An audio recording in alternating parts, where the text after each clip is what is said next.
Bismillahirrahmanirrahim. Assalamualaikum warahmatullahi wabarakatuh. Perkenalkan, nama saya Nuraisa. NIM 010122011036.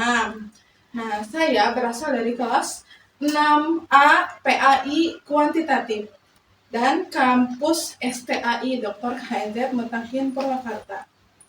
Tujuan saya dalam membuat video ini yaitu untuk menjelaskan jawaban dari soal UTS mata kuliah Metodologi Penelitian Kuantitatif yang diampu oleh Bapak Dr. Manpan Derajat MAG.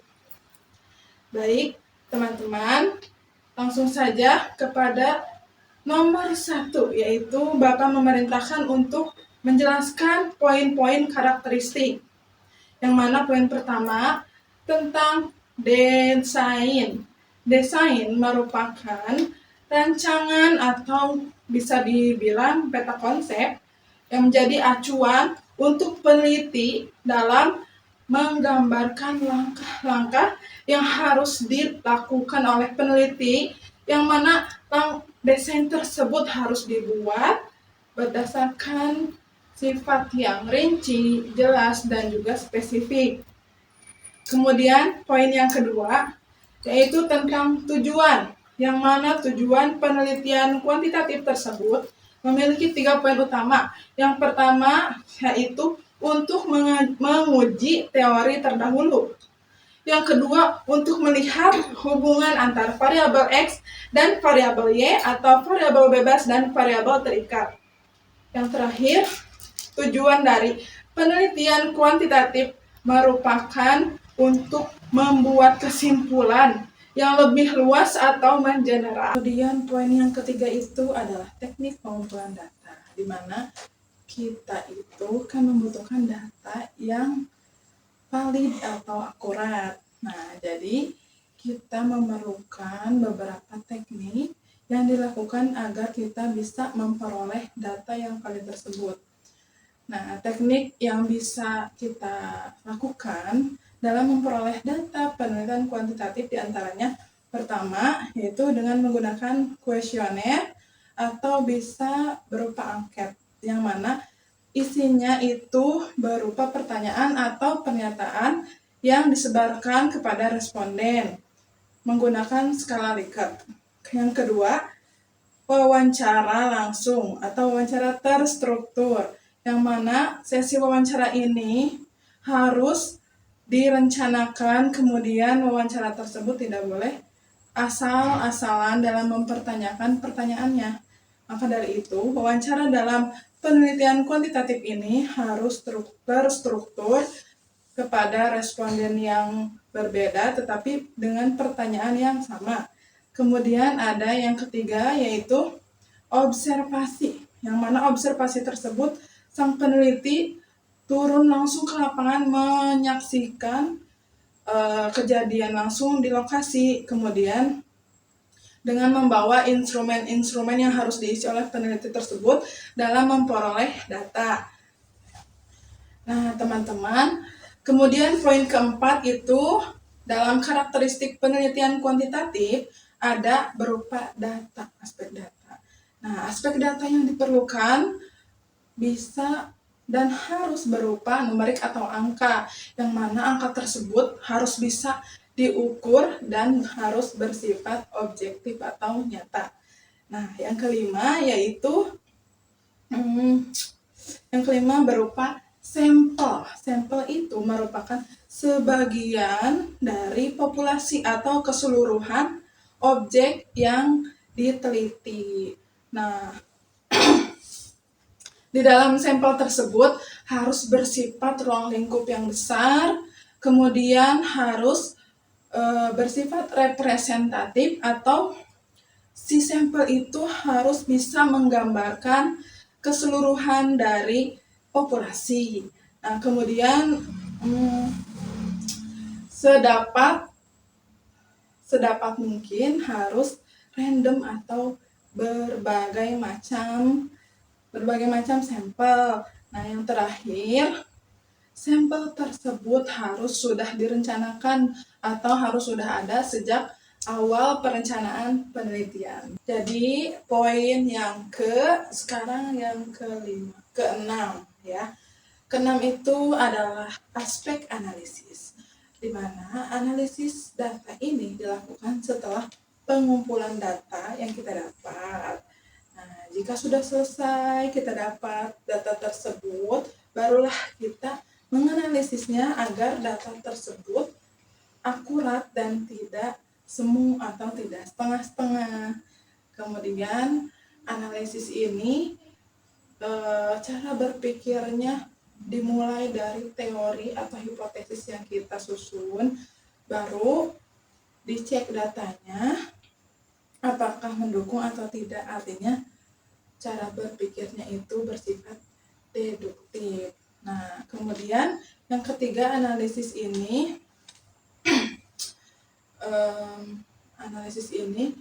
menggunakan statistik, atau sekarang itu ada aplikasi SPSS yang memudahkan kita, yang mana statistik tersebut untuk menguji hipotesis yang kita buat. Nah, poin yang terakhir merupakan poin ke-7. Poin hubungan antara responden dengan peneliti atau peneliti dengan responden itu, yang pertama, dibuat jarak. Artinya responden dengan peneliti itu tidak harus bertemu, selamanya bertemu, bisa juga dengan online, ataupun bisa saja mengirimkan instrumen kemudian mereka isi. Nah, kenapa harus begitu? Karena kita itu untuk menjaga keobjektifan data tersebut agar tidak bisa dimanipulasi. Nah, yang kedua, hubungan antara peneliti dengan responden itu harus dianggap lebih tinggi ya, peneliti. Karena di situ penelitilah yang mengetahui seluruh alur penelitian, sedangkan responden hanya cukup menjawab atau mengisi instrumen yang diberikan untuk memperoleh data. Kemudian hubungan antara peneliti dan juga responden itu berjangka pendek atau tidak berkelanjutan. Maksudnya, hubungan antara peneliti dengan responden cukup sampai hipotesis itu dibuktikan, kemudian mereka tidak usah berhubungan lagi. Lanjut ke nomor yang kedua, yaitu metode yang digunakan dalam penelitian kuantitatif.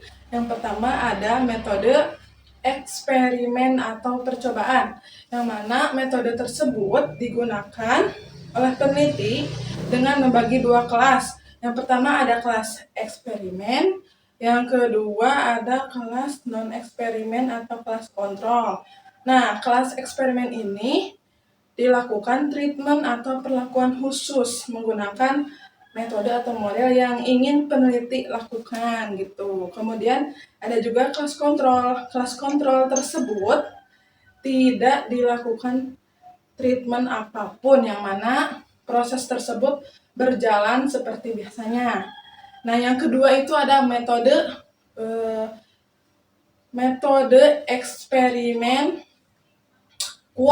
eksperimen atau disebut juga kuasi eksperimen, yang mana metode tersebut sama seperti eksperimen, tetapi eksperimen ini tidak sejati atau tidak mutlak. Kemudian eksperimen ini tidak bisa mencari sampel yang random atau acak. Nah, kuasi eksperimen ini biasanya dilakukan oleh peneliti di sekolah-sekolah atau dalam bidang pendidikan gitu. Kemudian nomor 2 bagian ketiga, yaitu metode survei, yang mana metode tersebut dilakukan oleh peneliti dengan mengumpulkan data sebanyak-banyaknya menggunakan kuesioner atau angket. Kemudian yang keempat ada metode ex post facto. Nah, ex post facto tersebut ialah penelitian yang dilakukan terhadap suatu hal yang telah terjadi sebelumnya, seperti contoh pengaruh trauma terhadap prestasi belajar siswa di masa depan, seperti itu. Kemudian Yang terakhir ada metode evaluasi, yang mana metode tersebut dilakukan oleh peneliti untuk melihat bagaimana efektivitas suatu program di suatu instansi atau lembaga. Kemudian contohnya itu seperti pengaruh pelatihan dasar atau diklat terhadap peningkatan kinerja. Nah, metode ini juga bisa melihat bagaimana program tersebut itu bisa berjalan ataupun belum, begitu. Teman-teman, kita masuk ke nomor yang ketiga, yaitu menjelaskan macam-macam atau jenis-jenis penelitian kuantitatif. Nah, yang pertama ada jenis penelitian kuantitatif korelasi, yaitu jenis penelitian yang menjelaskan antara hubungan variabel X dan variabel Y. Nah, hubungan tersebut nantinya bisa jadi positif atau ada hubungan antar variabel tersebut, kemudian ada juga hubungan tersebut bersifat positif atau baik, ataupun bersifat negatif atau buruk. Atau yang paling terakhir adalah tidak ada hubungan setelah diuji statistik. Kemudian contoh judul dari penelitian kuantitatif tersebut yang saya ambil adalah hubungan antara sering atau istiqomah membaca Al-Quran di rumah dengan disiplin belajar siswa di sekolah, begitu. Kemudian poin yang kedua adalah jenis penelitian kuantitatif komparatif. Nah, jenis penelitian tersebut adalah berisi perbandingan antara variabel X dan variabel Y di tempat dan waktu yang berbeda. Misalnya, contoh judul yang saya ambil itu adalah perbandingan kemampuan menggunakan bola basket yang menggunakan metode konvensional, yaitu menonton, ataupun dengan perbandingannya dengan metode demonstrasi, yakni mempraktekkan sendiri setiap harinya. Kemudian kita teliti tuh, apa sih perbandingannya, apakah kemampuan tersebut bisa lebih cepat dimiliki oleh siswa ketika metode konvensional atau malah metode demonstrasi, begitu. Yang ketiga adalah jenis penelitian kuantitatif kausalitas, yang mana penelitian kausalitas itu ialah mencari sebab akibat, hubungan sebab akibat antar variabel X atau Y. Nah, variabel tersebut, misalkan judulnya yang saya ambil ketika metode penelitian ke-1, yaitu pengaruh guru PAI profesional terhadap prestasi belajar siswa. Jika misalkan variabel X itu meningkat, apakah berpengaruh terhadap variabel Y? Kemudian jika variabel Y itu menurun, apakah disebabkan oleh variabel X? Begitu. Nah, kemudian yang keempat, yang terakhir dari jenis ini adalah penelitian deskriptif, yang mana jenis penelitian ini ialah untuk menggambarkan atau menjelaskan suatu data, yakni data dalam kuantitatif itu kan bersifat numerik atau angka, kemudian dijabarkan menggunakan teori yang sesuai. Nah, contoh judulnya adalah analisis penerapan kurikulum merdeka di sekolah menengah pertama, begitu. Nah, akhirnya kita itu nantinya mencari-cari, menganalisis apakah bagaimana penerapan kurikulum merdeka tersebut di sekolah menengah pertama atau SMP. Seperti itu. Oke, teman-teman, Bapak, terima kasih sudah menonton.